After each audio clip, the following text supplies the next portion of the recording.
Is it ever worth it to go to a crappy company if they give you a lot of money and a great title?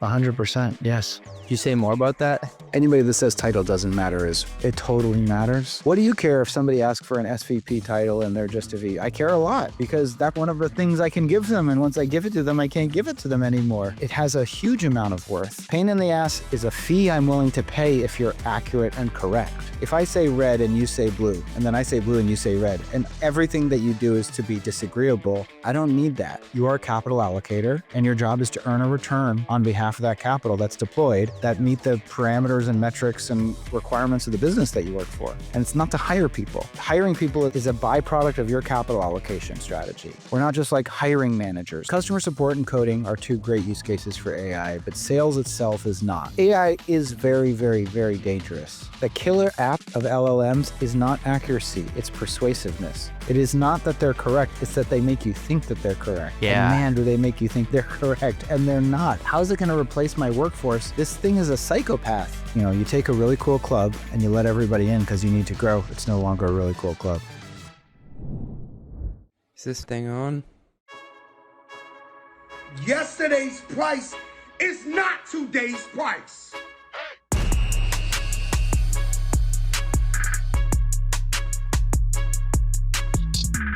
Welcome back to Run the Numbers. Today, my guest is Sam Jacobs, founder and CEO of Pavilion, a business community that started with CROs and revenue leaders and has grown into a global network for executives across sales, marketing, customer success, and beyond. Sam's built Pavilion into one of the most recognizable names in the business of community, and we dig into the mechanics behind it. Why he chose to monetize the member side instead of leaning fully on sponsorships at first, how he balances growth with curation, and what he's learned about scaling intimacy at both the 20-person dinner level and the multi-100-person conference. We also talk about the hard economics of community. Sam unpacks why growth capital doesn't always mix with community businesses, whether they're really venture backable, and why time might be the most underrated moat of all.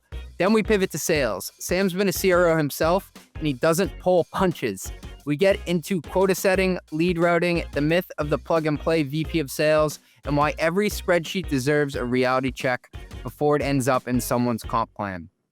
He also explains why the obsession with AI SDRs might say more about how companies treat their own time than how they value their customers. And finally, a few debates worth settling. What makes a VP of sales great? Why contrarian execs can be a red flag? And yes, finally, where RevOps should actually report. All this and much, much more after a short word from our sponsors. This episode of Run the Numbers is brought to you by Mercury, business banking for founders and finance pros who want their financial stack to actually work together. Now, I don't plug tools I don't know or intimately use. I've been a Mercury customer for a couple of years now. In fact, I showed the Mercury dashboard to their CFO, Daniel Kang, from their finance team right before we hit record on this episode. It felt like a full circle moment. And what I love most is that Mercury isn't just banking, it's operational confidence. I can send a wire to a podcast editor, I can check capital balances, and I can approve a payment for a freelancer who helped me with a tech stack report, all without bouncing across tabs or praying a PDF exported correctly. Mercury's making a bet on builders. Whether you're issuing your first invoice or wiring 7 figures for a warehouse build-out, it's banking that scales with your ambition. Visit Mercury.com to apply online in minutes and see why over 200,000, entrepreneurs choose Mercury to run their business finances smarter. Here comes my banking voice. Mercury is a financial technology company, not a bank. Banking services provided by Choice Financial Group, Column NA, Evolve Bank and Trust, members FDIC. The IO card is issued by Patriot Bank, members FDIC, pursuant to a license from MasterCard. All right, I got to get up on my soapbox for a sec here. Everybody's talking about AI-powered this and automated that. But here's the thing about revenue recognition. It's not just about moving data around. It's about getting it right, full stop.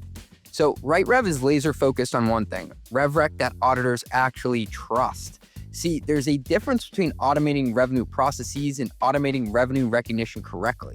RightRev was actually built by the godfather of RevRec, who understands ASC 606 compliance, audit controls, data validation, and the flexibility needed for complex B2B contracts. We're not trying to be your billing system or your ERP. We're the revenue recognition engine that sits between your contracts and your financials, making sure every dollar is recognized correctly, on time, every time. Companies like Snowflake and Logic Monitor don't just need fast revenue reporting, they need revenue reporting that's audit ready from day one. And that's honestly where RightRev shines. And what I love about RightRev is they're not out there trying to be everything to everyone and just slap some, AI slop on top of it. While everyone is building these massive platforms that do everything in a kind of mediocre fashion, RightRev does one thing exceptionally well. They make sure your revenue recognition is bulletproof. Ready to stop gambling with your RevRec? Visit RightRev.com to see how we make complex revenue simple. That's RightRev.com, where revenue recognition actually works. Did you know that around 40% of manually processed invoices contain errors, missing data, bad codes, duplicates? And those mistakes don't just slow your finance team down, they cost you money.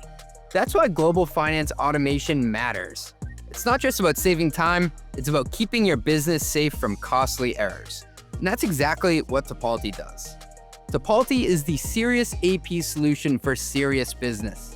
Tipalti automates the end-to-end payables process, handling everything from onboarding suppliers to global payouts, all so your finance team can breathe again.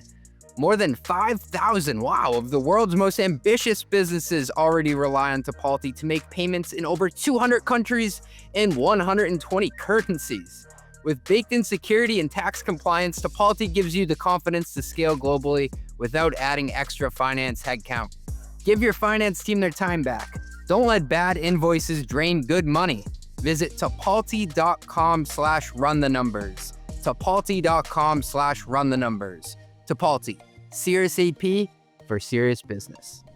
Sam Jacobs, welcome to the podcast. Thanks for having me, CJ. I'm happy to be here. You've been in my head the last 4 days, so I'm preparing for this. I've been binging Top Line. I even took my kids to the park and I had it playing in the background. I think my daughter is going to be a great saleswoman someday. I appreciate your listenership. Please give us 5 stars on the iTunes store or the Spotify store, wherever you get your podcasts, and smash subscribe on our new YouTube channel. I got to start saying that. I always forget to say it, or I'm like, there's no way this actually works. But the people who do that always have more subscribers and they tell me that it works. Well, I think the consistency is the thing, like anything in life. If you do it every single time, at some point it'll break through. Yeah. I want to talk about Pavilion and this beautiful community business that you've built. And then I also want to dig into your history and experiences being a CRO and a go-to-market leader, because a lot of the people who listen to the podcast actually are leaders in their go-to-market org, or they're CFOs who partner hand in hand every day with these people. But I guess from the top, what is Pavilion? And this is for everybody who may have been living under a rock and doesn't have a LinkedIn profile. Well, thanks for saying that. Pavilion is the largest community for go-to-market executives in the world, and we're focused on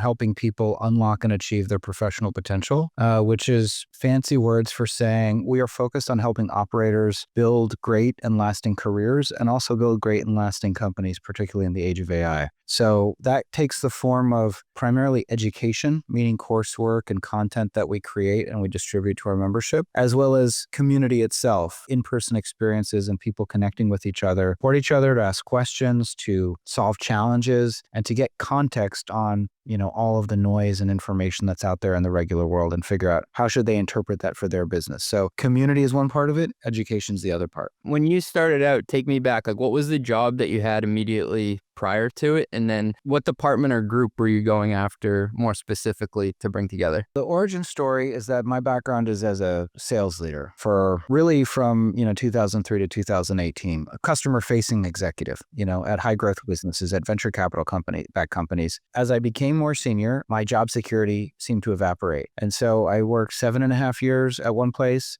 4.5 years at the next place, 18 months at the next place, 10 months, and then 9 months. My tenure was shrinking as I became more senior. And so I was fired 4 of my last 5 jobs as an operator, primarily as a chief revenue officer. So running sales and marketing for the most part. The Pavilion was at the time called Revenue Collective. And the purpose of it, I wasn't a 25-year-old kid that, went to Stanford and was convinced that, I deserved to be an emperor of the universe and therefore I needed to start a tech business. This was a thing that I built out of necessity. The first use of it was for me to find a job and for me to have a conversation with people where I could be connected to, the next opportunity. And it was free at the beginning. And then I started to monetize it because I wanted to build basically like a side hustle. I felt like I needed additional income to support my lifestyle in Manhattan. And I didn't think it was going to be a big business. And then I was fired at my last job, which was in 2018. And that was the moment at which I decided to work on it full time. And from there, it grew very rapidly at first. And then, slowly after that, COVID was a big accelerant to our growth, like many businesses. And then, growth has been more modest, I would say, over the last couple of years as we've, faced some challenges, which I think are related to some of the questions you're probably going to ask. Yeah. So I'm trained as a CRO. This is really it was for sales and marketing leaders. It was for go-to-market executives, which is still what we're focused on. Sometimes I'm like a dog with a bone. Just to go back to your career arc, like that's a pattern that I've observed with other friends and other colleagues that I've worked with. As they become more valuable technically in the eyes of the marketplace, as they have more experiences and playbooks to bring, it actually seems like they get cut at the knees more often, or maybe they're more expensive than somebody who could do 80% as good of a job. Well, why do you think that happens? Because you're not the only one that's occurred to. I think it happens for a lot of different reasons, but I think the fundamental reason that it happens is because the world is changing at an increasing rate. That's the backdrop against all of this is technology and AI and all of these changes, right? I do really think that. How does that manifest itself? It manifests itself in terms of companies needing different things at different times. And the stated reasons, one of them would be stage appropriate executives, right? There's people that can get you from 0 to 10 million, but they can't get you from 10 to 30, or they haven't done it before, or they can get you from 10 to 30, but they can't get you to 100, or they haven't done it before. So one reason that is stated, which I do believe is real, it's a real thing, which is that what you're looking for, particularly in high growth businesses, I think there's more stability. If you go to work for Facebook, although they do layoffs all the time now, but maybe some other big company, United Healthcare. If you go to work for United Healthcare, there's probably a more stable career path. But if you're in the world of high growth businesses, of venture capital backed businesses, there is a need, right? What is the mandate behind a company that has venture capital behind it? The mandate is grow. And what does grow mean? Grow means reinvent, right? The company itself needs to completely change and evolve over the course of a journey from small amount of revenue to a very large amount of revenue. And so it's probably more realistic and natural that the companies go through different types of executives that have different experiences and different expertise at different stages. So that is one reason. And I think related to that is, a mandate from CEOs that they try and be tough and that they be willing to make difficult decisions and swap people out. I also think that executives have relatively more options today than they did in years past, particularly around solo consulting and fractional work that people do. I think underneath all of it, is the idea that the world is changing so rapidly. I would say that when I started doing Revenue Collective, we were really more of a union because I felt like there was an imbalance. I think it might be okay to have a pretty short average tenure. In fact, I think for me personally, 6 months is probably that's all. You're going to get most of my good ideas. And after that, I might become a little boring. I'm not the best manager and I'm not the most systematic operator, right? I don't have that level of discipline of we do the same thing every single day, every single time. And so it's probably true that, my utility is best served within a 6 to 9 month period. The problem is that the way our employment agreements were structured didn't reflect the value that we were contributing, because to the point, I can contribute a tremendous amount of value in 6 months, but if I'm paid in a really strange way, I might not ever realize the upside. And so part of what I was doing was really helping people negotiate better. And that meant teaching them about equity, teaching them about cash comp, because the last thing I'll say on this is you mentioned something, CJ, just now that is true, which I've been trying to teach sales executives to unlearn, which is that sales executives, particularly, not less so marketing executives, but CROs are taught to get as much money as possible from the organization. And so they are typically the highest paid people. They make 400 base and 700 OTE for companies at, any meaningful size or scale. And I think that exactly to your point, you make that much money, you've got a target on your back. And I try to teach people to be more moderate in terms of how they structure their comp, to be willing to take a compensation package that makes them look more like other executives executives and to also negotiate more effectively for equity as the path to wealth creation versus cash comp, which for me personally, is not a good path to make money. I tend to spend what I earn, and the best way for me to generate wealth is to have a pot of money that I can't touch because it's, fictional until it's real, which is, basically what startup equity is. It is kind of counterintuitive to unlearn just trying to get the most cash possible. We recently had my buddy and friend Ethan Schechter on the podcast, who was VP of sales at Sneak, took them from 0 to over 100 million. And now he's at Quota, where he's leading up all sales and customer success. I try to teach my team that you're here to play the big game for equity because you can live off what you make in cash, but I want you to be able to print an additional W-2 every 2 to 3 years because of that equity, which I think is a powerful story. And by the way, it's a story that is out of favor right now. There hasn't been a lot of liquidity in high growth companies over the last couple of years. I mean, there have been a few exits, but there are a lot of disenchanted executives that are frustrated. They feel like they're being wise, honestly, when they sort of say, equity's a lottery ticket. It's not worth anything. Focus on cash comp. I really do disagree with that. I particularly think it's strange when they want a lot of equity, but the reason why is because they don't think it'll be worth anything. So they need as much as possible. I'm the CEO of a company. I think my equity is going to be worth a lot. It might not be worth a lot today or yesterday, but it's going to be worth a lot. That's why I have so much of it. And what I've seen in my experience, when we look at how to get rich in this country, in this world, listen, if you work at a hedge fund, if you work in private equity, if you're clipping $2 million in cash comp a year, and I don't mean to sound out of touch, but you can generate wealth. CJ, you were talking about how you moved to Connecticut. If you're in Westport or Darien or Greenwich, you're going to need a tremendous amount of cash comp to generate wealth, to put that aside where your family doesn't need it. You don't need to invest in schools, et cetera, et cetera. When I've seen wealth, when I've seen rich people, it's almost always, unless there's a precious few that worked at Goldman for 25 years, but there's a whole group of other people and all of them got rich from equity. I believe in the power of equity. And I think it's, and particularly, if Jerome Powell is talking about lowering interest rates, owning capital in the world, owning assets is the way to generate wealth in my experience. Hey, thanks for listening. We'll be right back after a word from our sponsors. So if you listen to this podcast, you'll know that I am incredibly passionate about the FP&A space because that's the route I went to get to CFO. And I want to tell you about a tool that has exploded over the past few years. It's called Aleph. And I remember getting outbounded by them about 2.5 years ago, and I actually took the bait because they claimed to be able to do a demo with my live data, with me right there on the call. And so I had to see it to believe it. And it was the founder running demos back then. Shout out Albert, hope you're listening. And he connected my NetSuite and built my P&L using their Excel add-in in 15 minutes. And I was really impressed. Since then, Aleph has gone on to raise money from some of the top VCs out there, and they've built an impressive roster of customers. Many of their customers have been on the podcast, like the CFO at Turo, 8 Sleep, and Zapier. They're all really big champions and supporters of Aleph like me. But it's not just an Excel add-in. Aleph also allows finance teams to work with their live cross-system data using Google Sheets and their web app. And that's cool because it gives teams the option to support a wide range of needs and workflows like budgeting, forecasting, and variance analysis. And speaking of variance analysis, they're doing some really cool things with AI-powered variance analysis. It basically allows you to figure out what's going on and why, and it takes the time that you'd usually spend from hours to minutes. It's really cool. And so I highly recommend checking them out and taking them up on that demo or trial, just like I did back in the day. And you can learn more and get started at getaleph.com/run. That is getaleph.com. aleph.com/run. Tell them CJ sent you.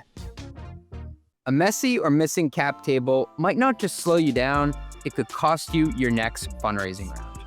VCs get flooded with pitches, and if your equity is confusing or missing, they'll move on fast. Fidelity Private Shares is an all-in-one equity management platform that helps you maintain a clean cap table, an organized data room, and a clear equity story. Schedule a demo at fidelityprivateshares.com. Mention Mostly Metrics and get 20% off. You just launched a new AI product. The new pricing page looks great. I'm talking crisp.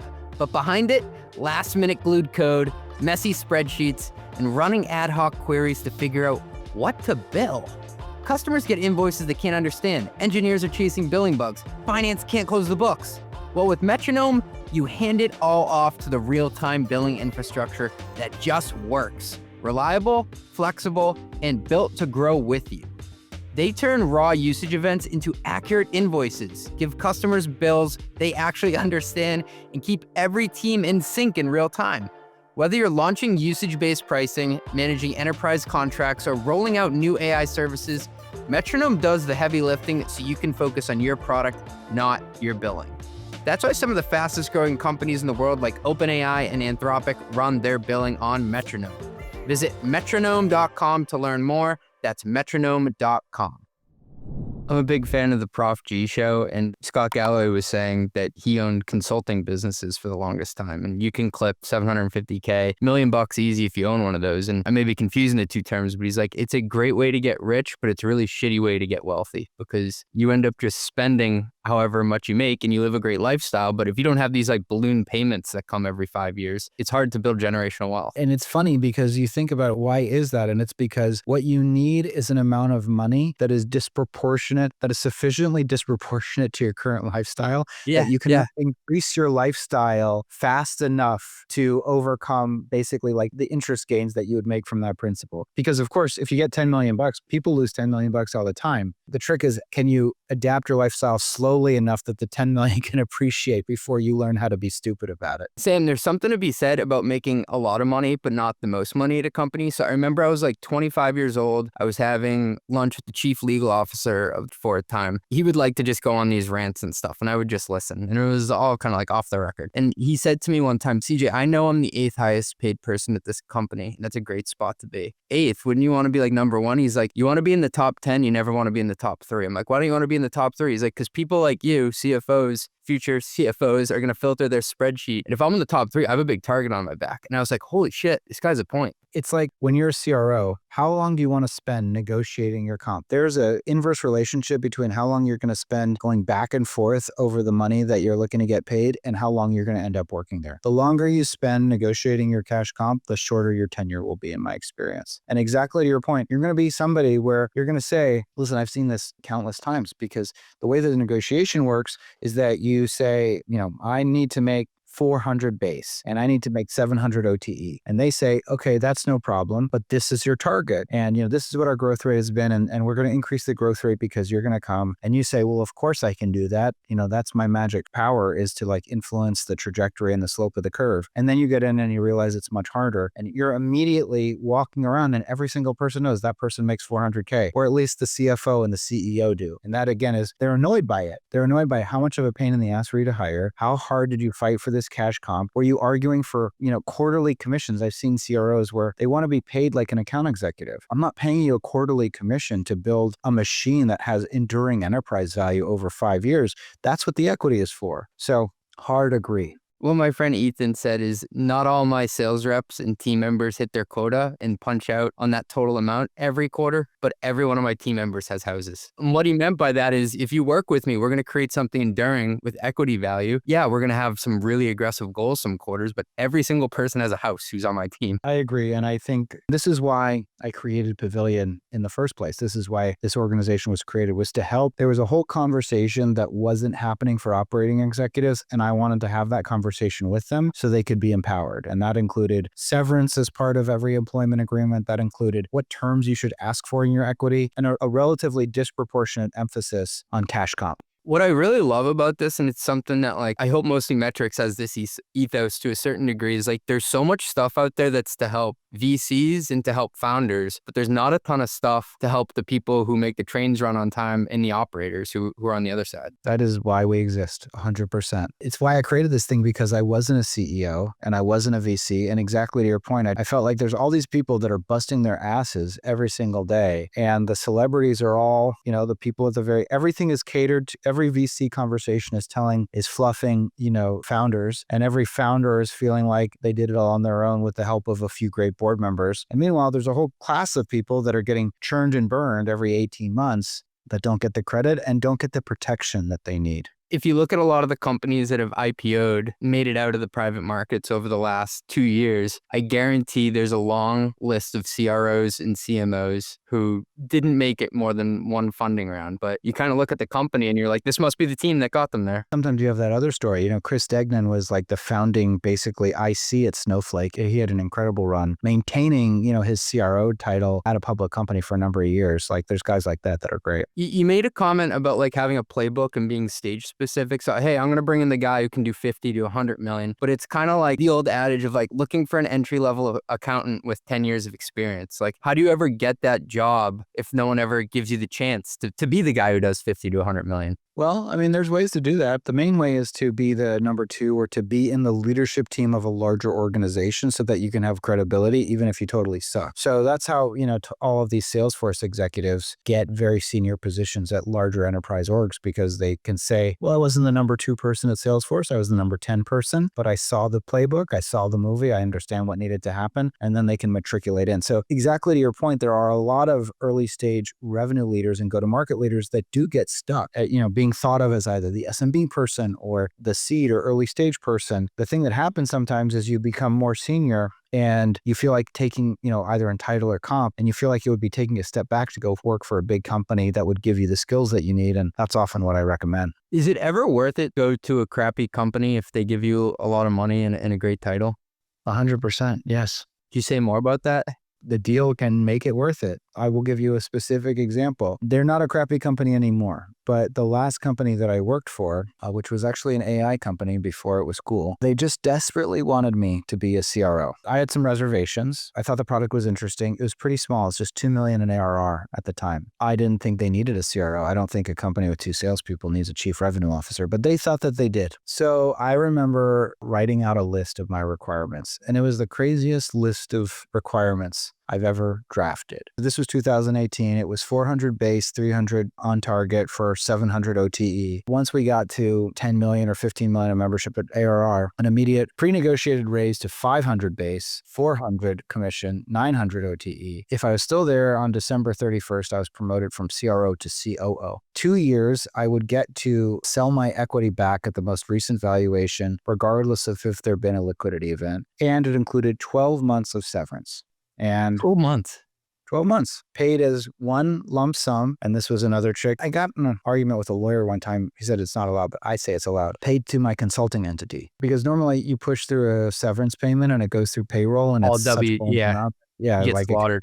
you get like 45% take home on a large number. So I said, no, that's going to be revenue because I'm going to be an advisor to the company going forward. And so they paid me $400,000 to my consulting entity that I could then deduct business expenses and, from my consulting business that I would, of course, launch after I got fired. And that money was the seed capital for Pavilion. I worked there 9 months. They paid me all in over $1 million.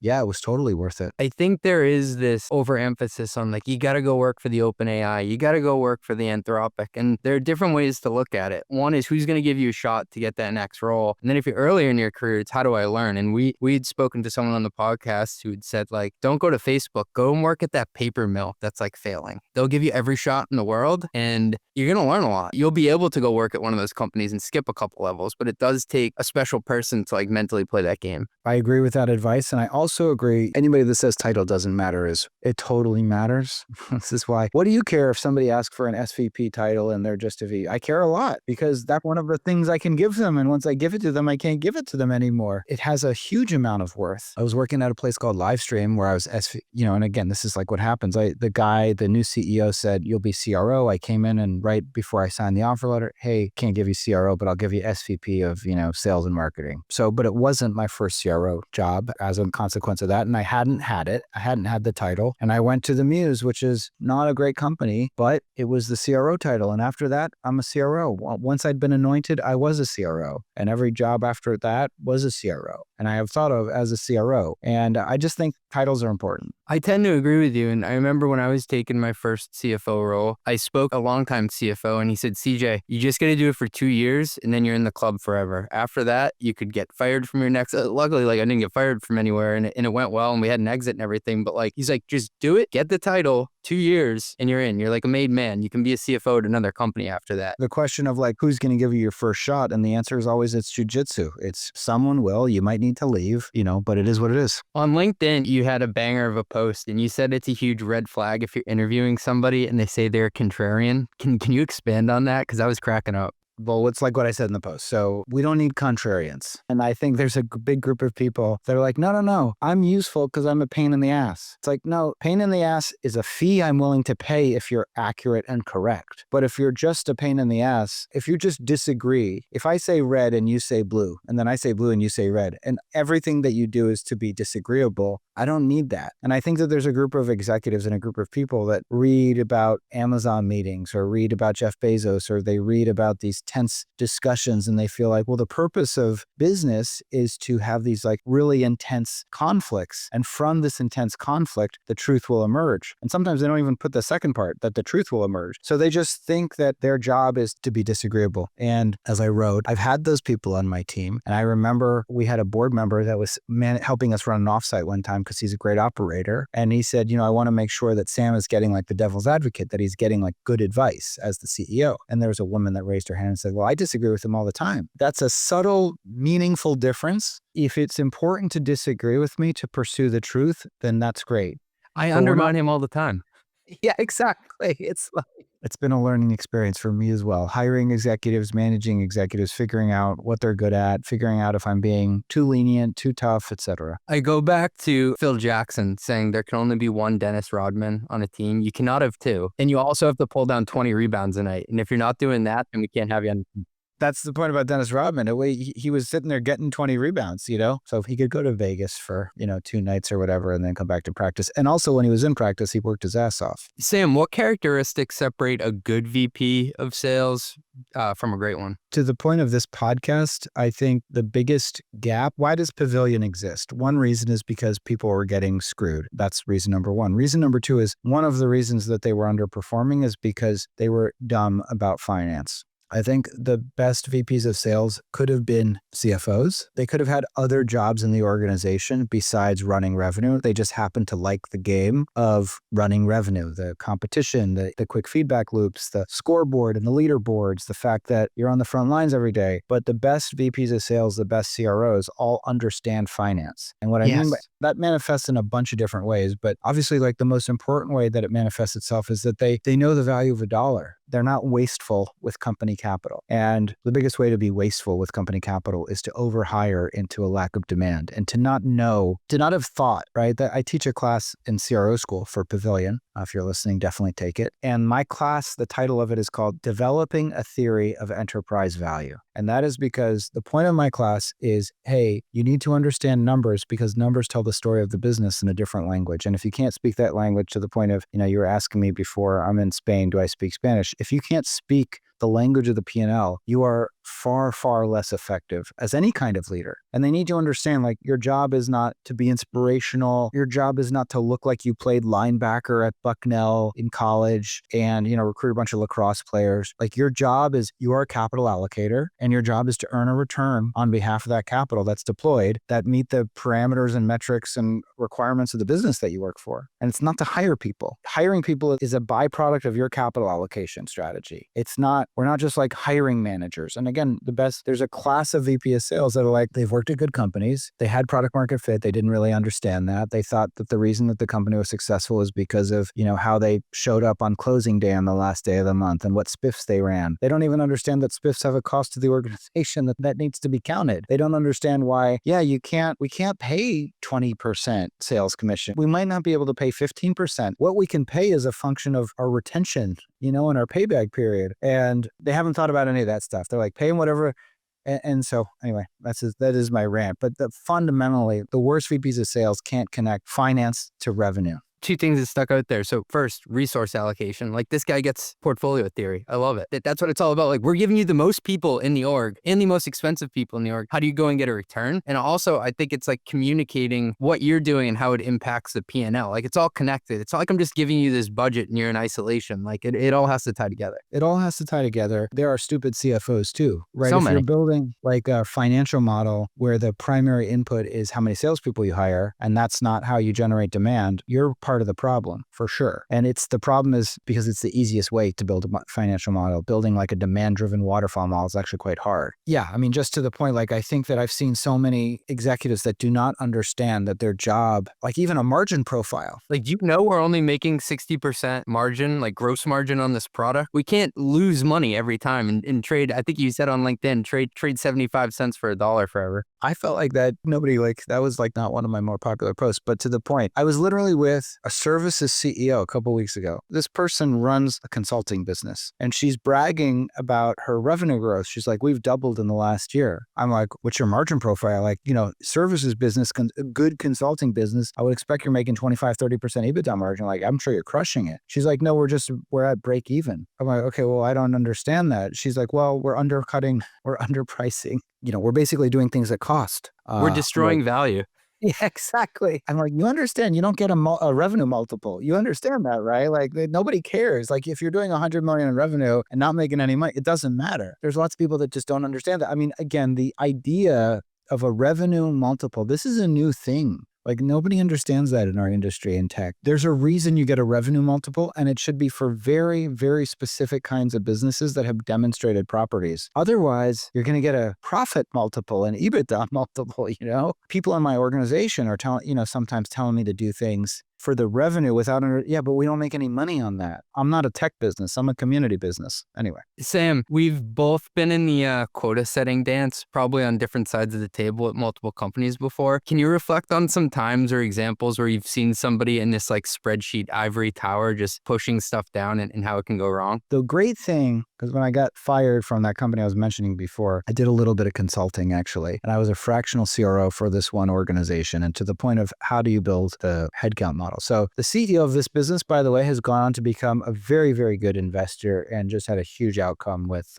big meta acquisitions. So as an investor, she's top notch. As a CEO of this company, she was still developing, let's say that. And so heavily influenced by the board and by an inexperienced VP of finance. And so this was a company that was primarily SMB and mid-market sales, but they wanted to grow into the enterprise, and it was January. And they said, we're building an enterprise business. We've modeled it so that every enterprise rep is going to generate $1 million in revenue. And we have attrition and ramp and stuff like that. So we figure if we hire 10 reps, we're going to hit our number. And this was, sometimes people disassociate the fundamental assumptions that underpin what they're doing from like the reality of the world. So she was running around the office being like, we got to hire. Where are my 10 enterprise reps? If I don't hire them by January 31st, like everything breaks. And of course, it's like, but you don't even have an enterprise business. You have no demonstrable product market fit. You also don't have any demand. Like nobody's actually asking for this. She's And running by around the with a way, hammer looking for a nail, Sam. Yeah, I know, exactly. And so, yeah, that didn't go well. They didn't hit the number that year. And the other, she came back from a meeting with one of her board members. She's like, I figured it out. If we just improve retention by 15%, everything starts to work. That's true. That would be great. How do you do that? That's actually the whole company is what you're talking about, because retention is a function of your product. But I'll admit, I've messed this up multiple times. I've got it right multiple times. I've messed it up multiple times. There was one point where, Kenny, if you're listening, I'm sorry. I gave this guy a quota that in dollar terms made a lot of sense. But what I didn't look at was the ASP on each deal because they hadn't ramped yet, right? Like it was a usage-based model and they had to go up over time. And so basically this guy would have had to have closed like 1.2 deals per business day per year, like against the laws of physics, just not possible to do. And that's why I think it's so important to do, some people call it back of the envelope math. I call it sales rep math. Like, can you just add up on a piece of paper and be like, does this make sense outside of the spreadsheet? 100%. I remember the thing that I'm most reflective of, I used to have extremely strong opinions that were totally wrong. Like, and I was like picking fights with people. This is why I was fired. By the way, like, it's not just the main reason why I kept getting fired is because I was an asshole.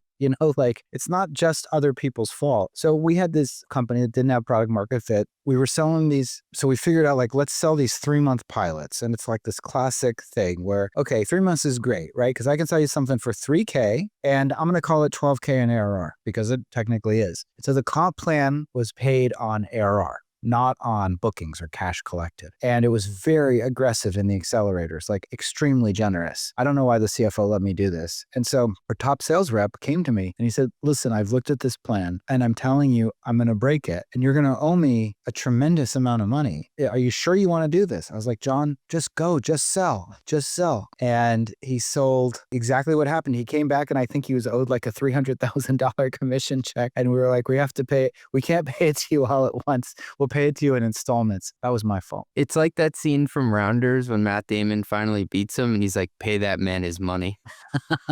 Don't splash my pot. Oh, man. I want to talk about this concept of the AI SDR. I think I'm going to throw up if I see another post from somebody on LinkedIn talking about how all the jobs are going away and we're going to be doing deals, shaking hands with robots. Actually, we're not even going to be doing them. It's going to be 2 robots, not even talking in our language, talking robot language closing deals. Like, is the AI SDR like a real thing? It's a real thing. I mean, there are companies that does it work? Listen, I literally just interviewed this guy, Jesse Zhang, who's the CEO of this company, Decagon, which is they're great. Their customer support is actually excellent. Like it kicks the crap out of any like Bank of America support app. Customer support and coding are 2 great use cases for AI, but sales itself is not. And he said the reason is not is because there are no clear escalation paths a lot of the time if you're trying to have like a commercial conversation with a person. And the AI, the longer it goes, it's going to hallucinate and make mistakes. My experience with, so are AI SDRs a thing? Probably. They're going to have poor response rates. I don't think robots are going to replace sales because for the reasons that I just articulated, which is that there's no escalation path. If you're an AE trying to close a deal, and also new deals and new leads are so precious to the organization that you can't afford to sacrifice them.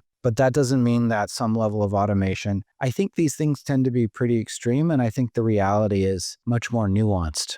It is much more nuanced. And I bring it up because it's 2 sides of the coin that I'm trying to square in my head. Because I came from this world where like I started writing online and then I started podcasting because I wanted to be able to like record and remember this playbook because I knew I could make more money if I had a playbook that I could bring to the company and say, oh, this is the guy who can do, finances from 100 million to 500 million or making it up here. But then everybody's also saying that the playbooks that we have as CROs, CFOs, CMOs, like they're not relevant anymore in this world of AI. And then on like the extreme end, you have like, we're going to have AI SDRs, like we're going to have maybe managers managing the robot SDRs or whatever. I'm trying to figure out how relevant the playbooks for scaling companies still are versus like we are in truly like a net new world.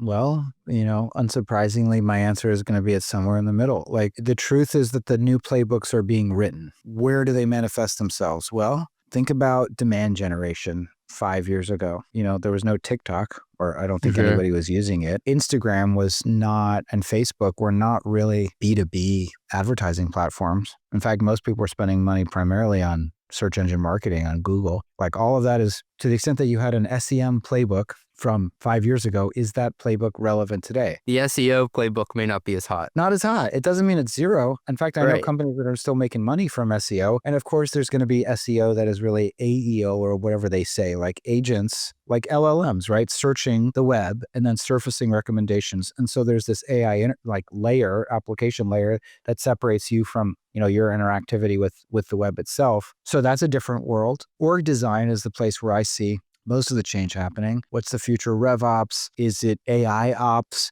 How are people making their organization AI future or AI forward? What roles are they backfilling? What roles are they deciding not to hire for? Are there new? So are your playbooks irrelevant? Of course they're relevant. I mean, they're relevant to the extent that you impose financial discipline. Like we still need controls. We still need to think about to the point like the value of a dollar and whether it gets $1.20 back or loses 80 cents. So that's all still relevant, but the structure of the organization, it's not that it's irrelevant, it's just up for debate in a way that it wasn't a couple years ago. And that's exactly what Sarah Wang of A16Z was saying. She's one of the investors in Cursor, and we had her on last week. And I was like, can you tell me how these new companies are running inside? And she's like, well, yeah, they are doing a lot of things differently, like, and they are working different hours than some companies that you've seen before, but like, you still need somebody to make sure that you get paid every month, right? Like, 100%. not everything is going out the window. Yeah. And, the thing fundamentally, right, the architecture of AI is probabilistic, not deterministic. And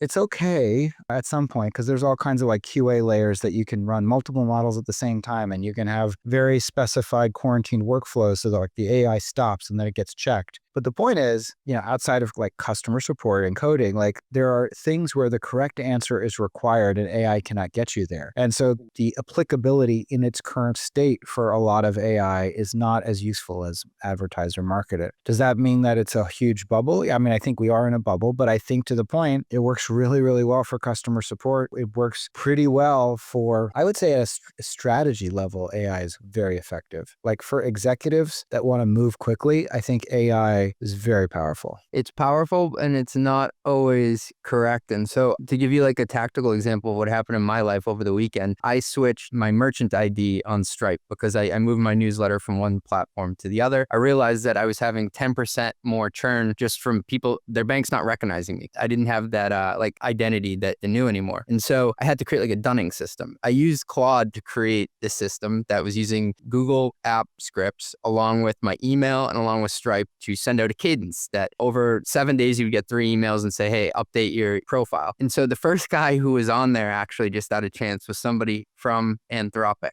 and it reached out to him. I asked Anthropic, Claude, who I was building on, are you sure this is correct? Because this is going to go out to customers. Are you rock solid? It said, absolutely. It sent the guy from Anthropic 14 emails in one day. I had to upgrade my plan, so I hope he forgives me because I ended up paying the company more. But like to that point, like I'm trying to work around the edges of like becoming smarter on this stuff. But then you have these experiences that you're like, this is so incredible, but also horrifying that it went wrong at a moment when I needed it to be right. I mean, I think it speaks to the utility and necessity of humans, right? Humans in the loop. And I think to your point, AI is very, very, very dangerous. And it is dangerous for the reason that you just articulated, which is that its primary strength, the number one feature, the killer app of LLMs is not accuracy, it's persuasiveness. It is not that they're correct, it's that they make you think that they're correct. Yeah. And man, do they make you think they're correct, and they're not. That's why, how's it going to replace my workforce? This thing is a psychopath. Like this thing like lies, like incredible lies, very convincingly to my face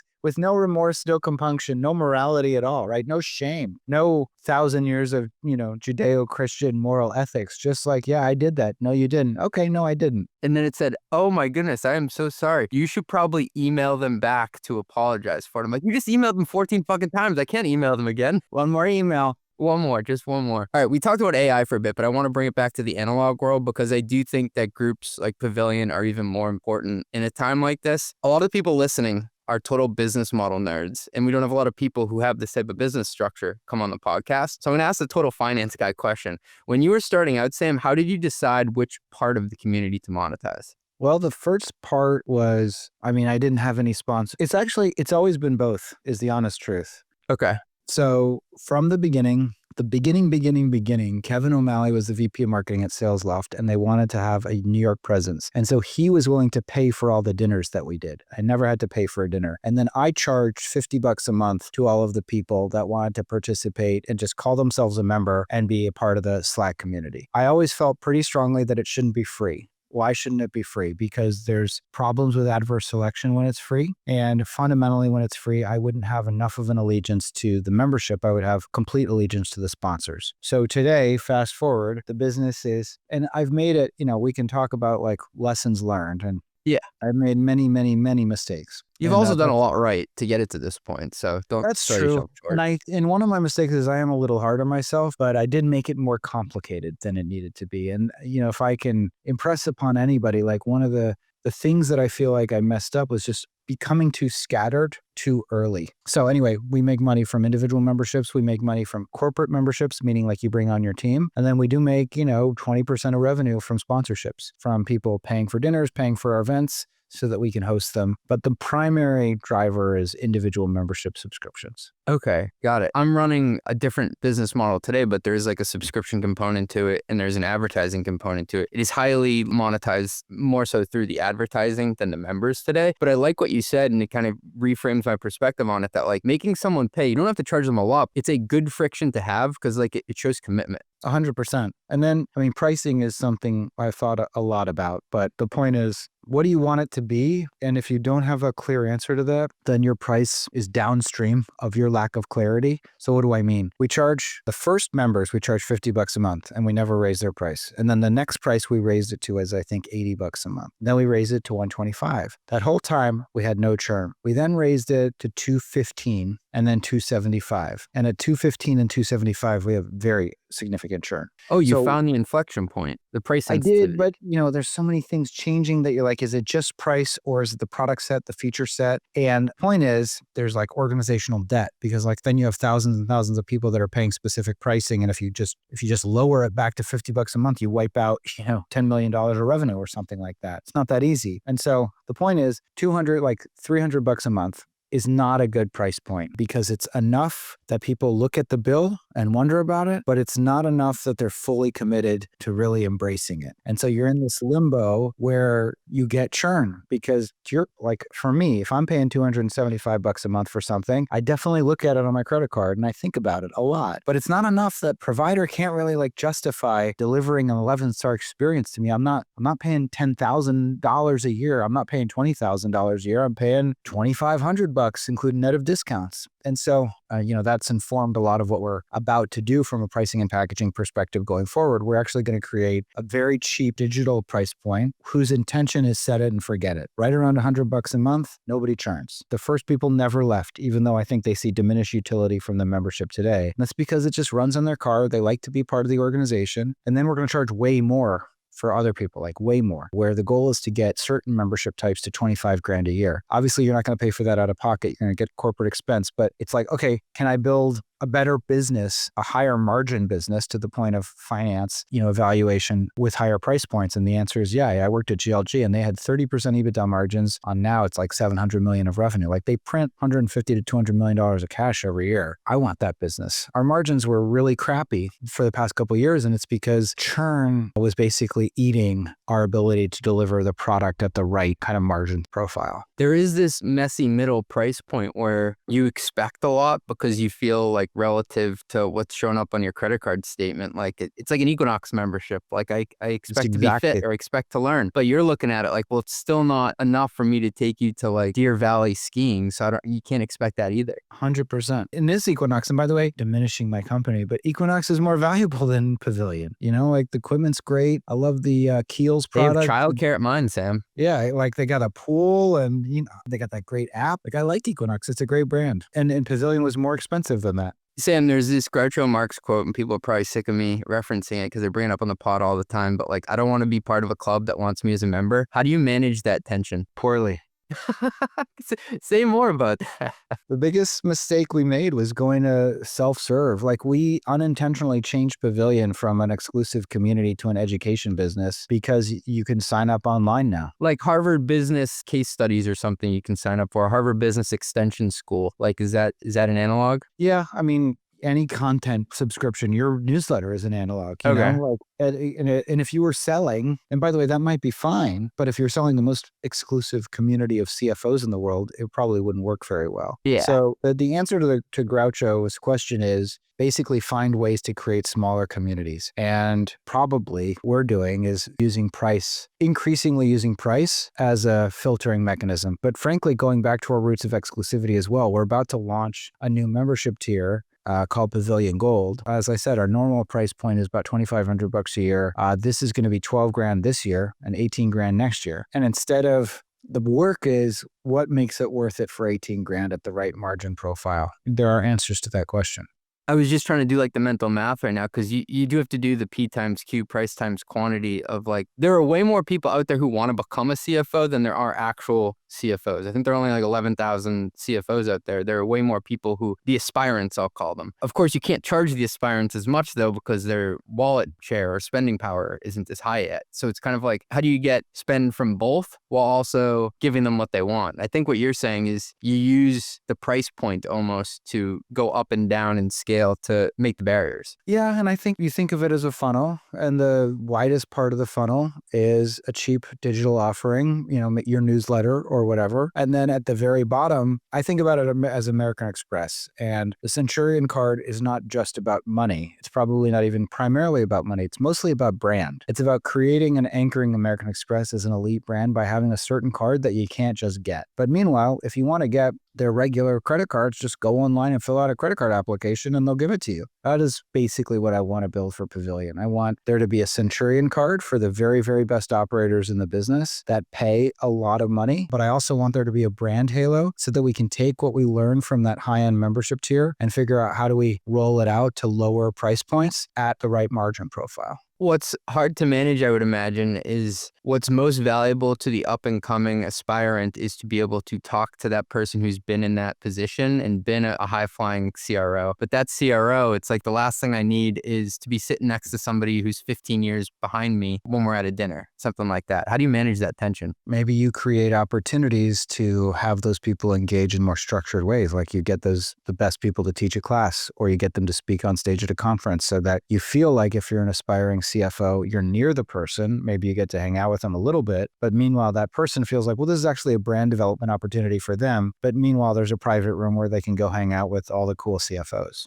That's the Ruth cool. Porats of the world. What are the things you offer members for paying? And I guess like what the question I more so want to know is like, how intentional should you be in this type of thing about spelling out like, hey, here's what you get when you join? You should be very intentional about it. What we offer, it depends. First, we offer a digital experience where you can get any question answered any time of day. Obviously, that's powered by Slack for us, but there's a lot of different platforms that do it. We offer in-person experiences that are local and regional. So, if you're in Connecticut, you probably join the New York City chapter, and that's our biggest chapter, and they're doing multiple events a month so that you can have an opportunity to connect with other people. And then we also offer what we call salon dinners, which are more structured, private meals that are basically like group masterminds with wine and food. And then we offer a ton of education. We've got CRO school, CMO school, CCO school. So we offer basically schools for all of the aspiring people to figure out what, job they want, and then a series of coursework around it that hopefully ladders up to something meaningful. It sounds like you tried to build software at one point, and that was something that you were going to offer to members. What did you learn from that experience? That we're not a software company, and that your goal is to get to 100,000 members, Sam. If you need technology to do that, great. But your job technology is not the goal. Oh, that's a subtle but important difference. Right. You're looking at how do I create the most value for my customers, and if I need technology to do it, great. And if I don't, and what am I good at? And as a non-technical founder, I'm trying to build, an engineering organization on the cheap when I'm competing with actual software companies. It was a huge mistake. It was a huge waste of time and resources and capital. And it was a huge hit to our culture. And, the people, when we finally decided to part ways with them, of course, they left children and, wrote a bunch of shitty reviews on Glassdoor. And this one woman wrote a nasty review of my book on Amazon that was actually quite funny in terms of the humor of it, but nevertheless wasn't very nice. She said that she would rather wait in line at the DMV or have surgery than read my book. At least you have a sense of humor about it. To build software, it's also capital intensive. It is capital intensive. Do you think communities are resistant to capital? They're a great business. Do you think they're a venture backable business? No, because of what you talked about when it comes to adverse selection. I think they can be venture size. Their markets are very big. It's the time scale. Can you say more about that? The faster you build you take a really cool club and you let everybody in because you need to grow. It's no longer a really cool club. That's just fundamentally the issue. And are there great businesses? Listen, I was dismissive of them 15 years ago when my friend Kylie became COO. Was it 15? It's probably 17 years ago. A company called World 50. And if you want to study these businesses, this is besides YPO, and YPO is a nonprofit. It's terribly run. It's really weird, but people love it. I'm a member. You always have to tell people you're a member. It's like, how do you know someone ran a marathon? Because they tell you. But World 50 is the best model for a private, for a for-profit community. And this year they'll do $300 million in revenue and $150 million in EBITDA. which is pretty damn good business, but they've been doing it for 20 years. Their LTV to CAC is something stupid, like 20 to 1. What does it mean when your LTV to CAC is 20 to 1? It means you are not investing in growth intentionally. That is what it means. It means that you are leaving money on the table today because you have a point of view on how fast you should grow. And in most years, they really only grow. I don't think they've ever targeted more than like 20% growth annually. That's intentional. And that's like, that puts me in a mental pretzel to think about, because in many ways, time is your moat. Yeah, exactly. It's very, my board member, we looked at a deck that when they were trading out Morgan Stanley for whoever their new buyer, there's not a lot of strategics for it. It's not clear who wants to own that as a standalone asset. So it trades every 4 to 5 years to some new private equity buyer that is just arbitraging the EBITDA multiple. You can build that business. It's not as exciting as building Stripe, I can tell you that.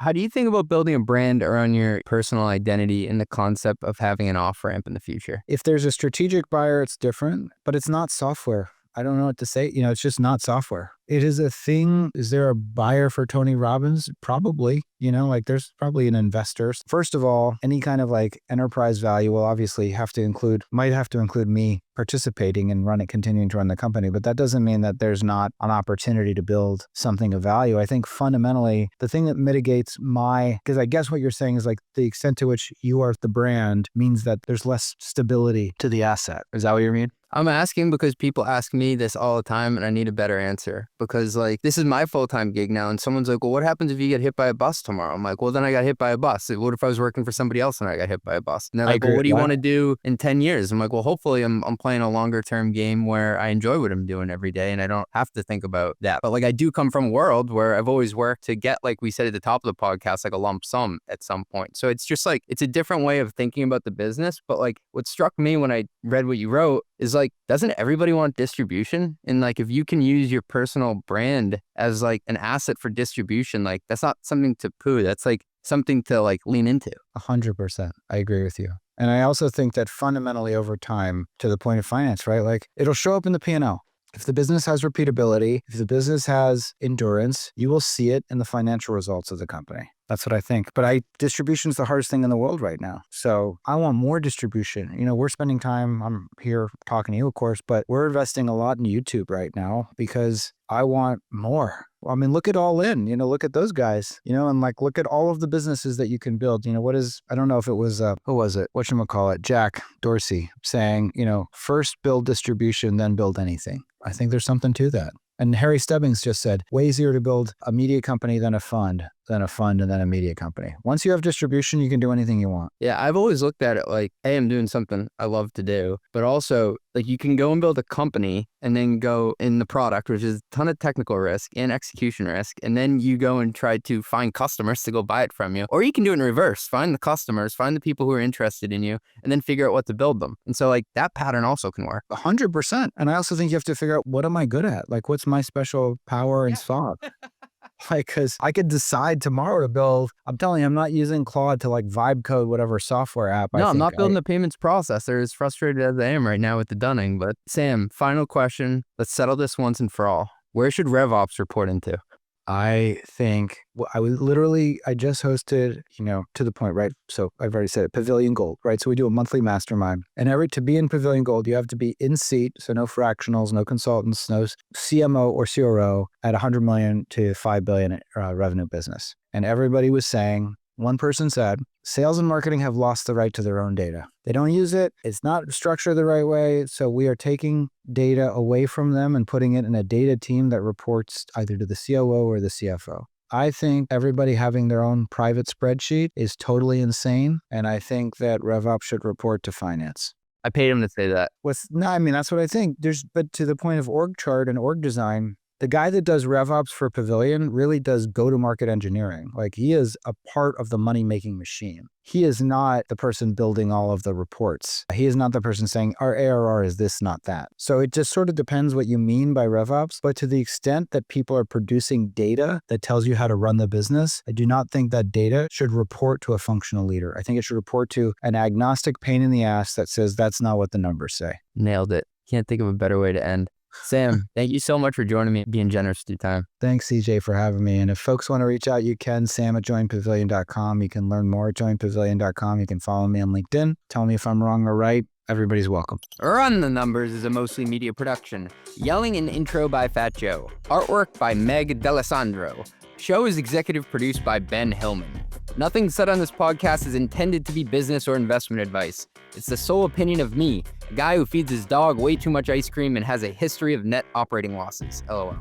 If you like this podcast, hit subscribe and give us 5 stars. It will take like 2 seconds and our algorithm overlords love it. Drink water, call your mom, and have a great day. Peace.